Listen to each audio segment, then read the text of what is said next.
Hello everyone, I'm Hugo. And I'm Jake. And this is the Bible Reloaded. Watching a movie. Yes, as always.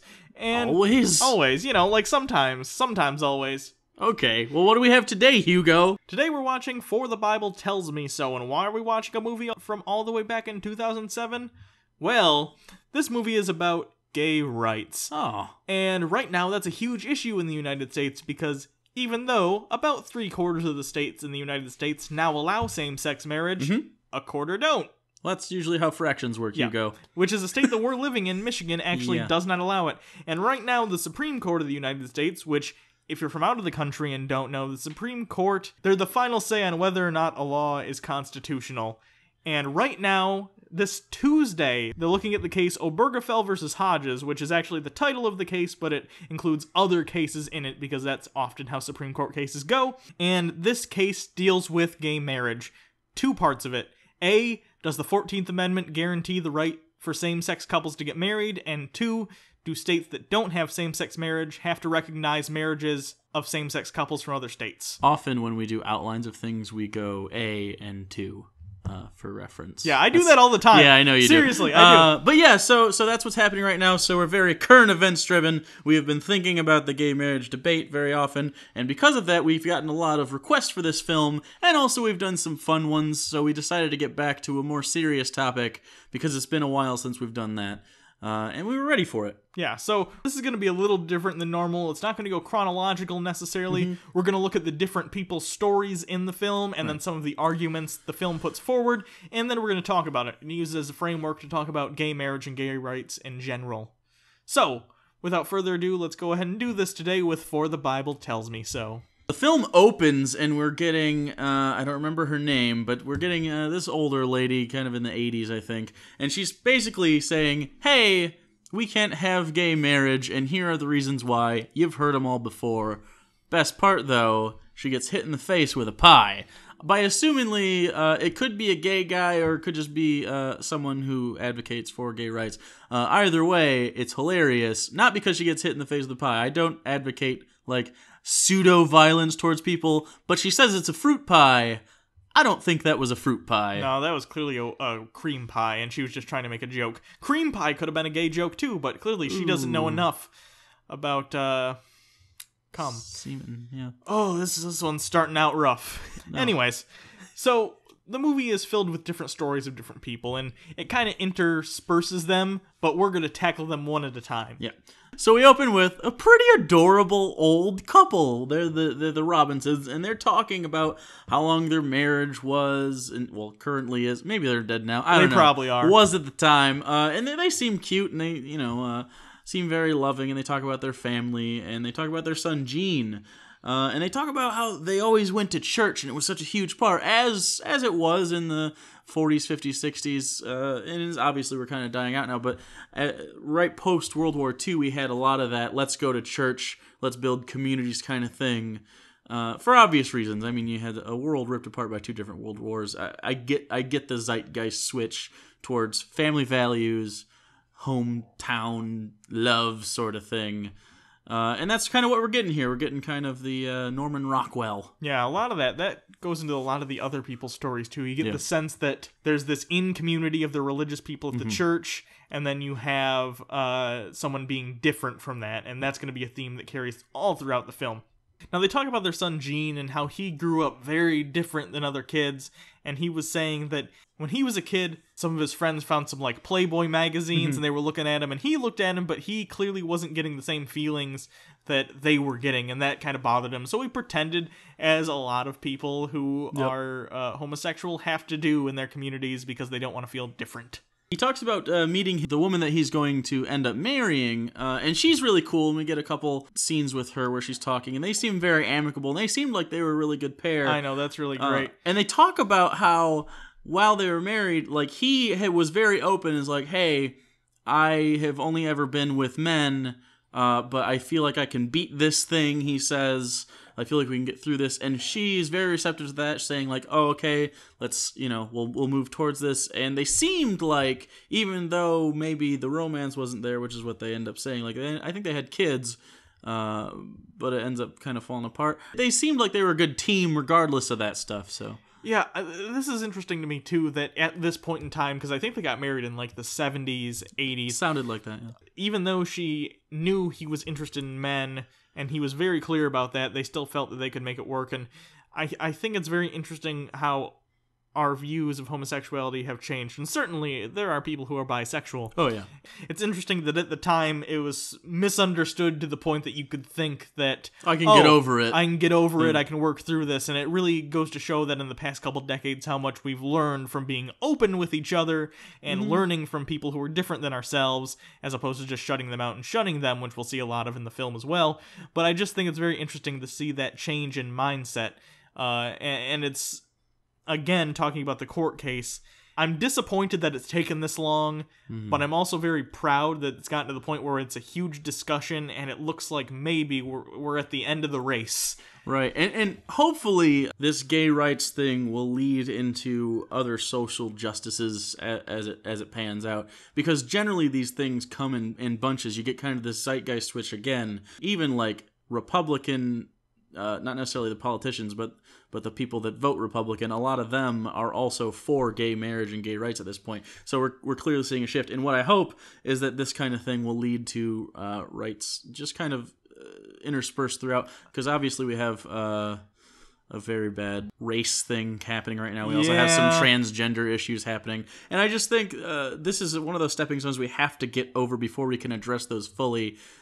Because it's the thing on everyone's mind, and once we complete it, then we can address the rest. That's kind of how our system works. It sucks. It's a little sluggish. It's very deliberate and slow. That's kind of how it is. Yeah, and I think this is also... I mean, don't get me wrong.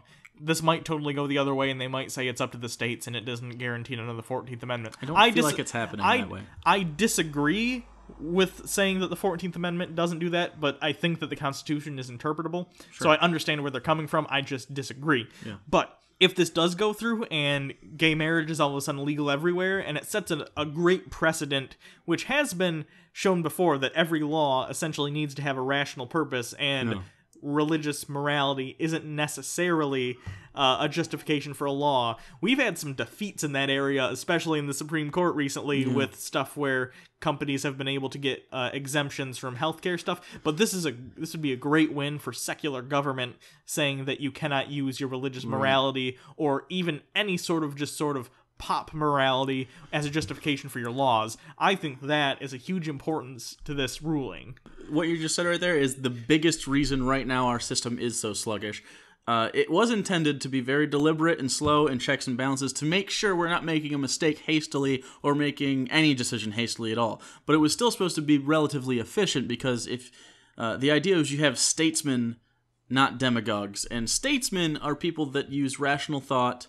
You listen to an argument, you decide if it's constitutional. It doesn't matter the morality involved. It just matters, do the people want to vote for it? If they want to vote for it, cool, that's why it comes to us. Yeah. At that point, we decide, do we put this in? We can make arguments, but we're not supposed to. Obviously, you can't be totally unbiased, but you try very hard to remain objective, and that's the point. And they tried to do that for a lot of time. I mean, 3/5 compromise, to them, that wasn't a moral thing.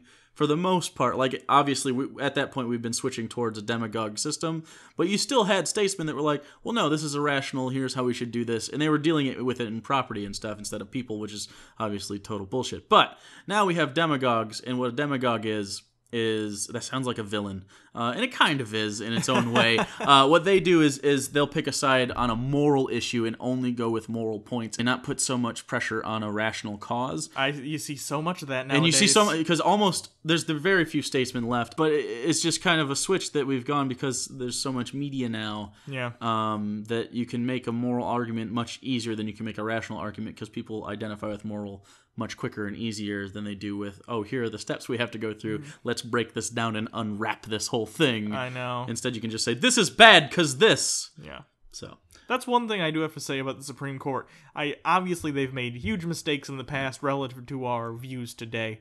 But I do think, as far as governmental bodies go in the United States, they're probably doing the best, if that makes sense. Well, it's because I feel like, certainly there are partisan views. Oh, yeah. You can look at the justices and people have a general idea. Scalia. Yeah, certainly. But usually, I find that at the very least, the justifications they give usually, even dissenting opinions, have some sort of rationale behind them. That's they're all brilliant. I say Scalia with a little disdain because he comes across as kind of a pompous asshole. But when he makes an argument, he tends to be like, okay, these are the reasons, and he unpacks his argument at least. He takes the time to unpack it. He doesn't just use rhetoric, which I can respect a lot more than, say, someone like Santorum. Yeah. But luckily, on the opposite side of Scalia, we have Sonia Sotomayor, so win. Back to the movie that we're supposed to be watching. It's all tied in. Whatever. Jean later in the marriage decided that, hey, yeah, I'm going to be honest with myself. I'm probably gay. Talked to the wife. Yep. And again, like we said before, very amicable. They decided essentially, hey, it's okay, no matter what, we're going to be in this for the kids that they do have. And they had a divorce ceremony where they committed to sticking together as far as the kids go, even though they're going to go opposite directions. Commendable. That's amazing. Yeah. And I think it's important to know that this guy, and pretty much everyone in this, is quite religious. Yes. And that said, we love Gene. This guy seems like a really cool guy. He seems like he can separate a religious from a secular argument.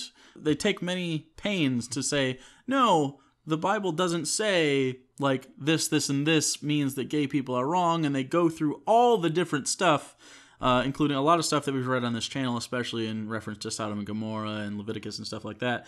This guy actually becomes the first openly gay archbishop of the Anglican Church. I believe it's Anglican, yeah. It's a great ceremony, and I thought that was actually a really cool thing, because how that works is people vote on that. Yes. People within the system itself. So he got voted on by very religious people while being openly gay to represent them at the highest possible level of their church. I don't know. I thought it just spoke to his character, and he seemed like a super genuine guy. Oh, yeah. Seems like a great guy, and I really, really respect the people in that church who were, like, on board for that. That being said, there were people who apparently after that spread rumors that he was, like, in gay porn and stuff, which is not true at all. Yeah. And they tried to get him out of there. But I commend the church as a whole for saying, no, we're standing up for this guy, and he did get sworn in, albeit in a bulletproof vest. Still, baby steps, and that's his story, and that's a good positive story we get out of this. The next family, they're either the Poteets or the Podiats. Not sure how to pronounce it, so I'm just going to give you both options. And they're leaders of a church. I think they were Baptist. They had that attitude that comes with Southern Baptists. Yeah. And the dad says, because they have two kids, the older father, some people who are really, really, really, really just out of touch with what is... Old Southern dude, very tied into the church. So he says off-color shit a lot in his interviews. Yeah, and he says... He starts out really hard. And he says when he was having his kids, he prayed that his son wouldn't be a faggot and his daughter wouldn't be a slut. But it was reversed. So... Old people. But then they do have the daughter... come on, and she talks about when she went to college, because it seemed like she was born in clearly a pretty small town, but she went to Yale, which good for her. And oddly enough, she didn't absorb the dialect of her people, like, that she grew up with at all, it seems. Or maybe she dropped it when she went to Yale, but she doesn't have, like, any of that southern kind of... It's not really a twang, because it's... I don't know where they're... Drawl? It's not a drawl either. It doesn't sound like a Texas. It sounds more like a Mississippi. She just doesn't seem from there at all, which is odd. But she has a very interesting story. Yeah, she talked about exploring her sexuality in college and how she kind of came to terms with the fact that she was a lesbian. It's a common thread throughout most of the gay and lesbian stories.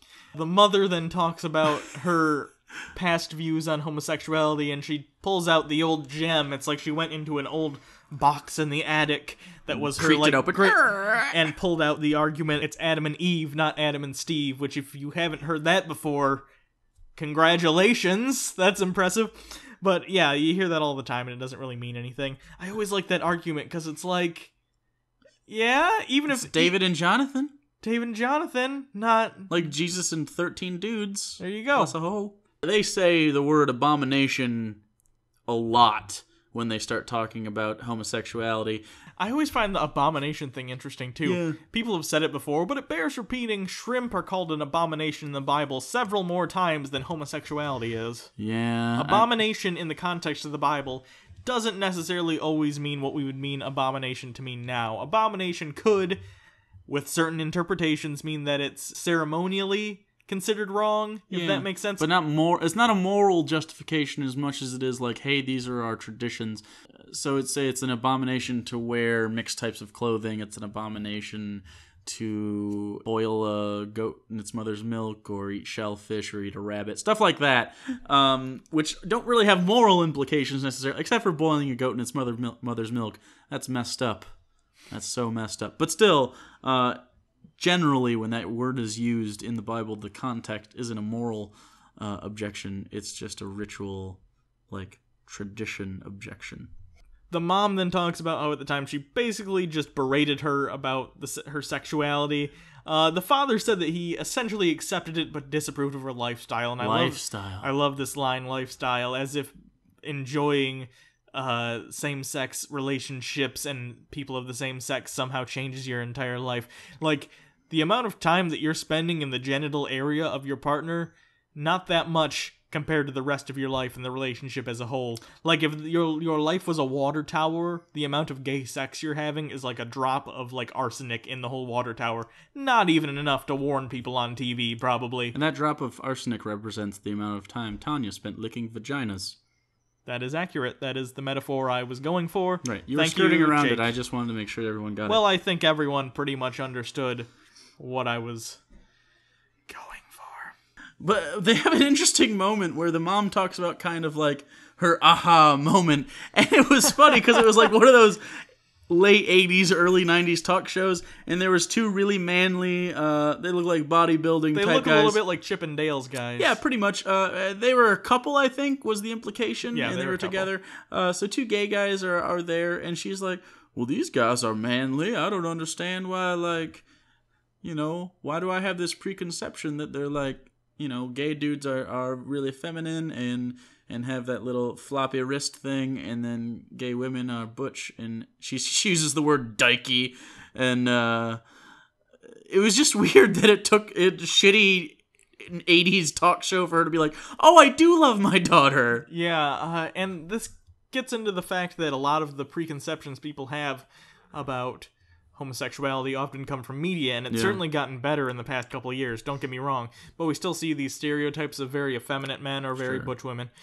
I think we see this no better example than right-wing politicians. It takes one of their family members coming out for them to be like, oh yeah, they're human beings, I guess I should treat them like human beings. Look at Dick Cheney.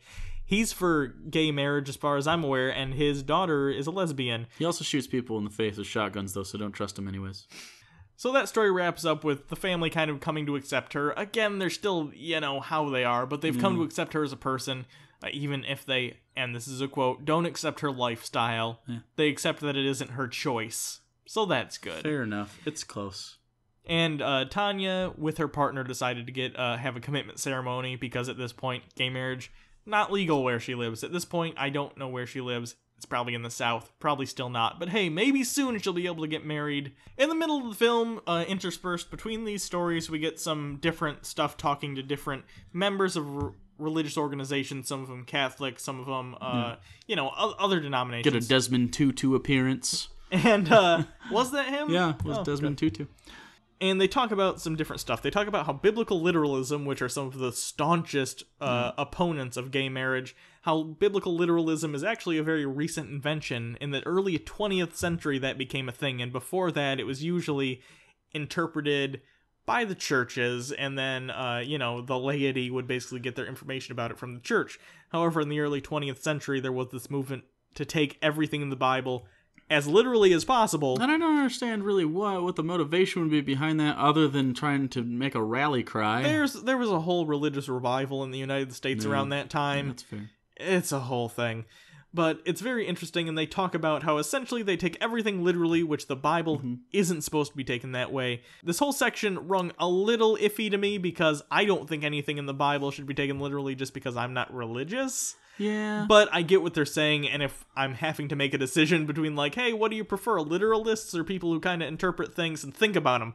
Definitely the people who think about them. And I think a running theme through all the movies that we've watched on the channel and off it, frankly, you see the people that study it a lot. You see these really high-ranking religious leaders tend to be so much more reasonable than the people that are just interspersed within the community themselves. They don't have as much dogma because they've sat with the text and they understand it contextually, and generally they have to study, especially the Catholic ones, that's interesting to me because you'd think really hardcore Catholic like clergy would be, no, these are bad and here's why, but they tend to be really reasonable people, because especially on YouTube within the air quotes atheist community, we get a lot of people that are like, all religious people are pieces of shit and blah, blah, blah. It's a disease. It's a cult, blah. Yeah, I can understand that for some. I totally agree that some people fall under that part in your Venn diagram, which is just a circle for you. But for me, there are non-religious, religious, and then in the middle, there's this wonderful, very large crop of people who are generally pretty great and still very religious. And I think it's important for us specifically to point that out, because not enough people on YouTube, especially in the atheist YouTube circles, talk about it. If you get anything out of this channel that you don't get out of other atheist YouTube channels, I'd suggest it be this. We don't think religion is true. You probably don't either. But regardless of people's religious beliefs, sometimes they're great, sometimes they're assholes. Yep. They're independent of one another, and certainly I think religion can lead you to certain conclusions, but it isn't 100% certain, and you should judge everyone based on themselves and not based on their religion or any sort of stereotype that you would put on them. I don't think that's right, and I think that's a bad thing for you to do as a person, and that makes you a shittier person. Agreed. I think it's also a good time to point out the cartoon they have in the middle of the movie, which, if we're talking about the movie and criticizing it as a film, this was a little out of place. But it was out of place. But it was good. But it felt very... very good. I feel like if they would have taken a cartoon moment at like the beginning and framed the arguments that were going to happen, I mean, like, here's what's going to happen, and then you have the middle where you make your counter argument, and then at the end where you have a resolution, and you have 3 points of split up short cartoon moments, I think it would have worked just fine. But it felt like vignettes of a bunch of different things, and then they're like, but we have this cartoon we want to use, let's put it in the middle. Yeah, so there's like it felt out of place. Like a 5-minute cartoon just addressing very general, very often used arguments. Very against effective, though. I know, it's a good cartoon. Like, if you stumbled across this on YouTube alone, it's a good cartoon. It just doesn't fit with the rest of it. But just briefly going over some of the stuff from the cartoon, it's talking about, is homosexuality a choice? And they say, basically, no. And if you need to be told that, I can't imagine what I'm about to say is going to change your opinion. But here's what the cartoon says about it. Homosexuality is all over the place, and there's tons of it in nature, especially in mammals. Look at species like bonobos. They're banging everyone. Dolphins, they have blowhole sex. That's a fact. Richard Dawkins has seen a dog and a bitch go full 69. That's an actual quote by him off Twitter. That's pretty solid. Yeah. But they also talked about a study where they studied twins, and obviously when you're looking at genetics and is there a genetic component in homosexuality, twins are a good barometer. And they say that over 70% of the time, if one of the twins is gay, the other is also gay, which strongly indicates that there is a genetic component. And hey, it's only 70%, it's not 100, so there's certainly probably other factors as well, maybe hormonal. And they talk about hormones in the cartoon and how the more children you have, the more male children you have specifically, the more likely they are to be gay because of how your immune system fights certain hormones and stuff with the baby. Again, watch the cartoon. I'm sure you can find it on YouTube. They go much more in-depth. But basically, they just go over the fact that, hey, there's not a for sure 100% reason, but we're pretty fucking sure it's not a choice. Yeah. Because we can talk to people and they say explicitly, hey, I'm gay, and it's not a choice. And that's really all you should need. Yeah.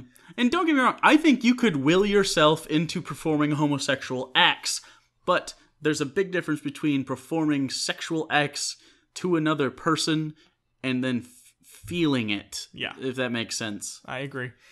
And then they talk about the American Medical Association and the American Psychological Association and how they both, their official stance on it is that homosexuality is not a choice. Then we get my favorite family, and it's my favorite family for a couple reasons. It's just a good story. It's a good feel-good story. You have this kind of evolution of an entire family. It's a really good, hey, humanize, this situation. So they talk about their kids and their son Jake, and their son Jake talks about how when he was a kid, he first discovered that, hey, not everyone in the world is Christian, and that shocked him. And I actually think I remember that too, because if you don't know and you don't watch the channel that often, I used to be Christian. I remember being a kid too and wondering why everyone wasn't Christian.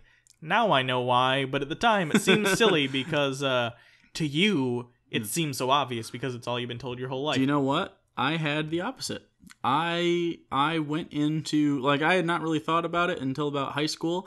And in high school, you find out, because people start becoming their own person, really, when you hit about puberty. You start having more independent thought, and you're not just parroting shit, or just you're a stupid kid. Kids are stupid. I had this thought, oh, people are religious. Oh, a whole lot of them are religious.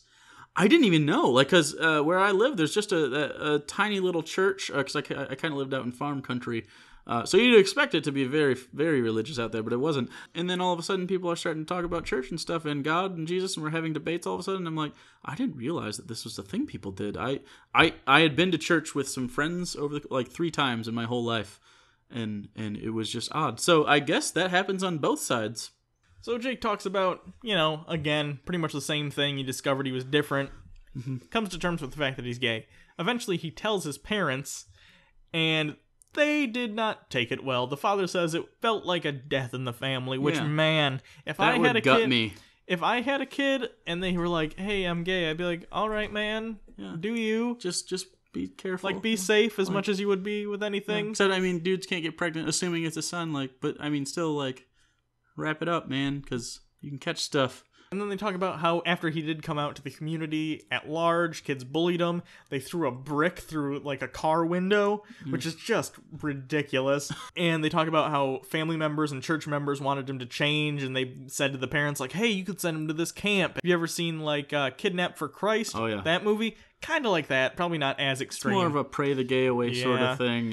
But luckily, they didn't end up doing that. They decided to kind of accept him and deal with it, which is great. It's just so interesting to me that it seems like a lot of the people in this situation, if their kids came out, they might be more supportive of their kid, but coming from the outside, they feel the need to be against it because that's what the community at large is. I feel like Jake's parents, for instance, if it wasn't their kid, they probably wouldn't approve of some other kid coming out. Yeah, I don't think they would have either. And we're not talking about me, we're talking about in the film. Yeah. That might be confusing over time. But yes, I don't think I don't think they would have treated that with respect at all until it directly affected them. Also, this family will turn into pretty much an activist group, which is very interesting. I respect the hell out of them for it. I do too. They go up against Dr. James Dobson, and if you don't know, guy. He's the head of Focus on the Family Ministries, and my mom actually used to be a huge fan of him and their, let's call it a ministry, sure. And it's an organization that started out as him talking about families and how to deal with family issues, and then it evolved into family values, and it evolved into, hey, gay people aren't cool, as you do. Yeah. So they went and picketed outside of his establishment and wanted to read him a letter that explained what happened and how his organization is hurting people. Yeah. But they essentially said, hey, this is private property. If you step foot on it, we're having you arrested. But they made a statement, and they stepped foot on it. And while I'm not one for grand gestures, I think this one was actually one that I'm like, okay, I think that was good job. Sometimes they're a little overblown and too politicized or too grandstanding. But I think this kind of thing, I think that was important, especially contextually for the time when you have the President of the United States openly coming out and being like, no, gay people shouldn't have this sort of rights. And I thought it was important, and I'm the type of guy to be like, nah, that's stupid, you shouldn't do that. But I respect it. Yeah, I respect that too. Then we see Mary Lou Wallner, and she was talking about her first marriage and her kids and stuff. It's pretty irrelevant. But then she talks about how her daughter came out to her, and she took it really badly. Yeah, terribly. That didn't go well at all. She says she was physically ill, which, man, I know I know that was just genuinely how she felt, but that almost made me mad that she said she was physically ill. I don't know a single thing that any person could tell me, no matter the context, that would make me throw up. I don't have enough one-sidedness on any certain subject to make me throw up, unless it's I don't know, something to do with terrible things to kids, but I don't even know then if I would have a physical reaction in that way. It's so weird for me that someone could manifest that kind of disdain for a concept. Yeah. So she wrote a letter back to her daughter that was very negative and like, I will never accept that part of you. The daughter wrote her back one more time and said, okay, I want nothing to do with you. I can't deal with this. And they didn't talk for a long time. 10 months later, the mom gets a call in the middle of the night, and she says she knew what it was when the phone rang so late, and her daughter had unfortunately taken her own life because of all the issues she was facing with her sexuality. The mother, after that, did a lot of soul searching and read scriptures and basically came to the conclusion that she was wrong and she shouldn't have done what she did and she should have supported her daughter. And she visibly looks terribly guilty and repentant and, I don't know, hopeless in the fact that she... she did a thing that directly led to, her daughter's suicide. And I can't blame it all on the mom, because, it takes a certain kind of person to be able to go through with that anyways. You have to be already depressive and kind of, can't be in a good place at the time anyways, so other things were obviously happening. But when your own mom basically disowns you and hates you, I get it. Yeah. But there's a bright side to it, at least. The mom now goes and she talks to different churches and religious people and says, like, we need to stop this homophobia. You do not understand how detrimental this can be to people. And I think it's good to sort of end on this story because it ties back into the Supreme Court case and why it's important, not just legally, but socially, as a country. And they say in the movie, gays and lesbians are 3 to 7 times more likely to commit suicide. And I think one of the reasons for this is because, as a society, it's gotten better, but we still, as a society, when not allowing gay marriage, are saying the relationships you are having are not the same as the relationships, quote, normal people are having. Right. And as a society, we are saying that you are not as good as us. We are saying that who you really are at a fundamental level is not on parallel with who we are. You're creating this environment where people are allowed to say shitty things about gay people or transgender people because that's what they are, and we haven't decided that, hey, that's not cool. Socially, you say something about, like, black people or Asian people or whatever, people are going to call you out on that shit, generally. But if someone goes on TV and says something about gay people or transgender people, you can get away with a lot more. It's far better now than it used to be, but just look 10 years ago. You could say terrible things, and it would have totally flown, and people might have disagreed with you. The word fag specifically, or connotations of fag, or faggot, or anything like that, that was used for comedy a lot. All the time. And now the closest thing you can get is Louis C.K. confronting that word specifically in a bit, which is brilliant, but we've shied away from these very hurtful things.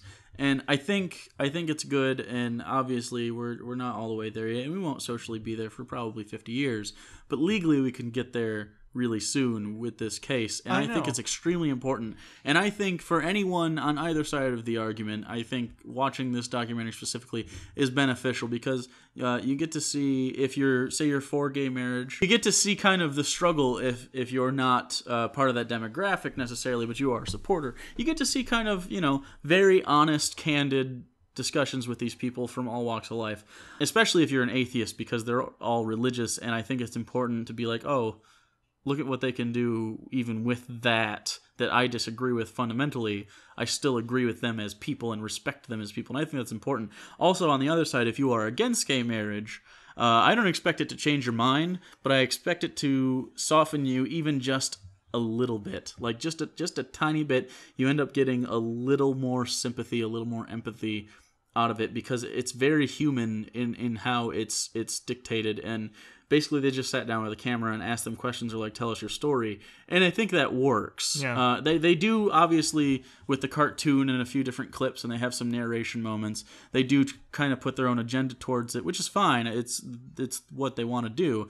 But the bulk of it, the really good stuff is when you hear the people themselves talk about the struggles they went through with their family or as gay people themselves. And I don't know. I think most people should watch this, especially while this is happening, just to kind of wrap your head around the whole situation. While it is clearly leaning towards heavily gay rights, it still gives you the perspective of those who are not. I think my final word on this is essentially going to be, you talked about the movie, so the court case itself, most of the time that this video is going to be on YouTube, the court case will already be settled. Right. By the time most people watch this, it's going to be settled, and you'll either know it's legal or it's not. But even if it isn't, I'll say this right now, at this point, it doesn't matter, it's going to be. Even if they leave it up to the states, it's going to be legal everywhere in the United States, and eventually the rest of the world, and obviously it already is in many places. At least the Western world. Oh, yeah. So, to people who disagree, I would say, okay, you're wrong, and you lose. Yeah. And at the end of the day, people are going to have the rights that you are trying to keep them from having, and you can do whatever you want about that, but you can't stop it. So that's that. So thanks everyone for watching. We're doing a t-shirt sale right now. Yeah. Want to talk about our t-shirt sale? Yeah. Look at this t-shirt. It's borderless. We've been getting a lot of requests for, obviously our logo has the white border around it and a little bit of a background. We took all of that out, so it's just the dual-wielding Jesus guns with the atomic symbol and the Bible reloaded down there, and then it'll blend right in perfectly with the shirts. They're really, really sharp, and I'm surprised we didn't do this before. You guys were right. Anyone who asked for them, you were right. They're very, very good-looking, and I actually ordered one because I couldn't not, because they're just... It really does make a big difference. So we have those in men's and women's sizes. We have tank tops, and we also have... I did tie-dyes, because last time people wanted tie-dyes, so I did that. Yeah, so you can check those out at the link on the screen or in the comments or in the description box. Hopefully you guys enjoy those. You can also follow Hugo at Hugo Reloaded. You can follow Jake at Bible Reloaded. You can follow Harold Penisman at Harold P. Penisman. You can subscribe to the channel. You know, always donate to our Patreon, which is real cool. If we get to our $2,000 goal, we're going to start a Harold Penisman talk show. If you don't know what I'm talking about, it's a character from another thing on our show. Watch The Last Generation featuring Armored Skeptic. It's under the Chick Tracks playlist. Yeah. So other than that, go ahead and recommend movies in the comments, because we need more. Talk about the gay debate down there. I want to see people, bring it up. Let's hash this shit out. And until next time, I'm Hugo. And I'm Jake. And this has been The Bible Reloaded. And fuck you, Scalia!